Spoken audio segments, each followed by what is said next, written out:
همه ما در طول زندگی با افرادی مواجه شدیم که رفتارشون ما رو بهت زده کرده. تصمیم‌هایی گرفتن که نه تنها به خودشون بلکه به ما هم آسیب زدن و ما با خودمون فکر کردیم که چرا گذاشتم این آدم توی زندگیم تأثیر بذاره؟ چرا به حرفش گوش دادم یا چرا خیلی زودتر با این آدم قطع ارتباط نکردم؟ اگر میخوای آدم‌های احمق زندگیت رو تشخیص بدی و ازشون دوری کنی، تا آخر این ویدیو با من همراه باش. ما همیشه فکر میکنیم که رفتارهای آدمهای احمق ناشی از بی‌تجربگی یا نادانی موقته. اما واقعیت پیچیده تر از این حرف هست.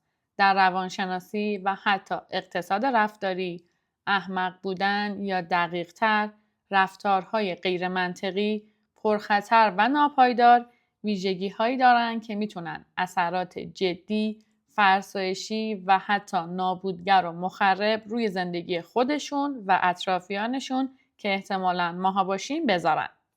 در وهله اول باید بدونیم تعریف علمی احمق بودن چیه؟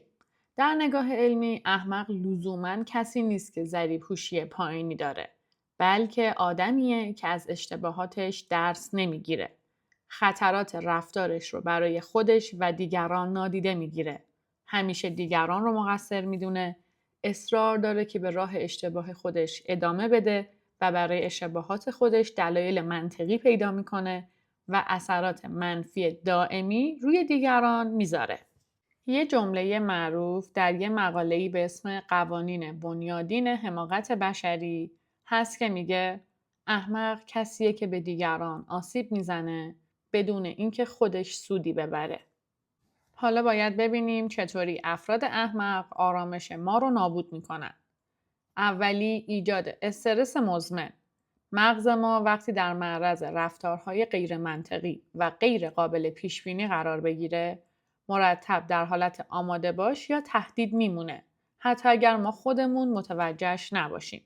حضور یه فرد احمق در محیط زندگی یا محیط کار مثل یک صدای بلند و ممتده. حتی اگر کاری بهش نداشته باشی، باز هم ذهنت رو خسته میکنه. مورد دوم، پایین آوردن استاندارد رفتاریه. یعنی چی؟ اگر زیاد با افراد احمق ارتباط داشته باشی، ناخودآگاه سطح توقعت از رفتار آدم‌های معقول میاد پایین. چیزی که قبلا برات عجیب یا مسخره بوده، متاسفانه داره کم کم عادی میشه. مغز با تکرار دیدن یه الگو اون رو طبیعی فرض میکنه. و متاسفانه توی ذهنت و یا توی رفتارت میتونه تأثیر بذاره. مورد سوم، هدر رفتن انرژی روانیه. دائم باید خودتو کنترل کنی که عصبانی نشی، جواب ندی، نادیده بگیری، توضیح بدی، بحث نکنی، با خودت کلنجار میری و همه اینا باتری مغزتو دائما خالی میکنه. روانشناسی به این حالت میگه فرسودگی شناختی. توی مورد چهارم میپردازیم به افت بهره‌وری و تمرکز. افراد احمق معمولاً باعث ایجاد بی‌نظمی، حواس پرتی یا دخالت‌های بیجا میشن که ممکنه برای شما دردسرهای بزرگی رو به همراه داشته باشه. حالا چه در محل کارت باشه، چه در روابط خانوادگی یا دوستانت باشه. نتیجهش چی میشه؟ تو باید کلی وقت و انرژی بذاری تا چاله‌ای که اونا کندن رو پر کنی و مسائل رو به شرایط نرمال قبلش برگردونی و این باعث افت تمرکز، اشتباههای بیشتر، احساس بی‌ثباتی و فرسایش تدریجی میشه. مورد پنجم که متاسفانه از موردهای دیگه میتونه دردناکتر باشه، تأثیر منفی روی عزت نفس و اعتماد به نفسه. اگر با آدم‌های بی‌منطق یا احمق که توهین میکنن و حتی متوجه توهین کردنشون نمیشن زیاد وقت بگذرونی، کم کم باور میکنی که شاید تو داری زیادی حساسیت به خرج میدی یا داری زیادی فکر میکنی و این شروع شک به خودت، عزت نفست و اعتماد به نفست میشه. نکته‌ای که اینجا وجود داره اینه که متاسفانه تو بیشتر موارد قطع ارتباط با چنین آدمایی اصلاً آسون نیست. گاهی افراد احمق میتونه یه همکار نزدیک، فامیل یا حتی عضوی از خانواده خودت یا شریک زندگیت باشه که دوری از این آدم‌ها تقریباً غیر ممکنه. یا اگر هم شدنی باشه، عواقب ترسناکی ممکنه داشته باشن. ولی اینکه حالا چرا ما نمیتونیم از این آدم‌ها دوری کنیم، میتونه علت‌هایی مثل این که احساس تعهد داریم، مثلا به اعضای خانواده خودمون یا خانواده همسرمون، نگران قضاوت‌های دیگرانیم، هنوز امید به تغییر اون آدم داریم، دلسوزی بیجا نسبت به اون آدم پیدا کردیم و یا از لحاظ احساسی یا مالی دچار وابستگی به اون آدم هستیم.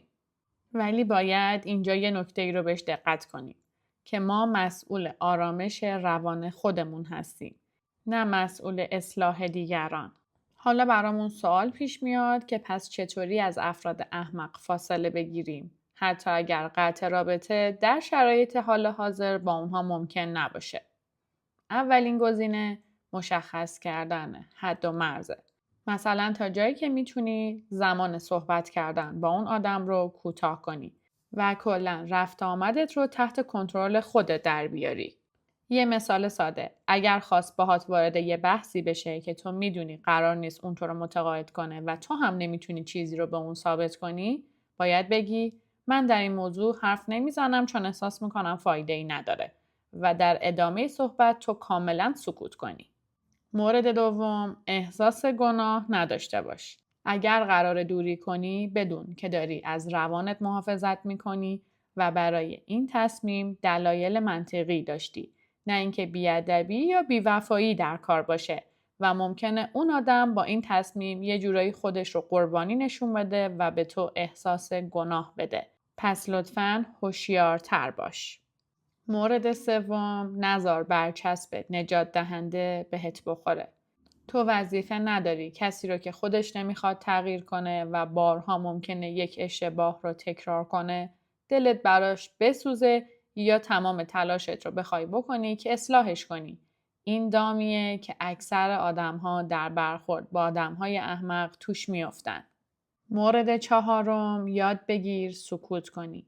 انقدر همه چیز رو براش توضیح نده. برای کسی که نمیخواد بفهمه، هیچ توضیحی کافی نیست. سکوت منطقه امن‌تریه. اگر تا اینجای ویدیو با من همراه بودی، ازت میخوام که از چنل من با لایک، سابسکرایب و کامنت حمایت کنی. ممنونم. در آخر باید بهت بگم حماقت مصریه. نه از طریق ژن، بلکه از طریق رفتار و واکنش.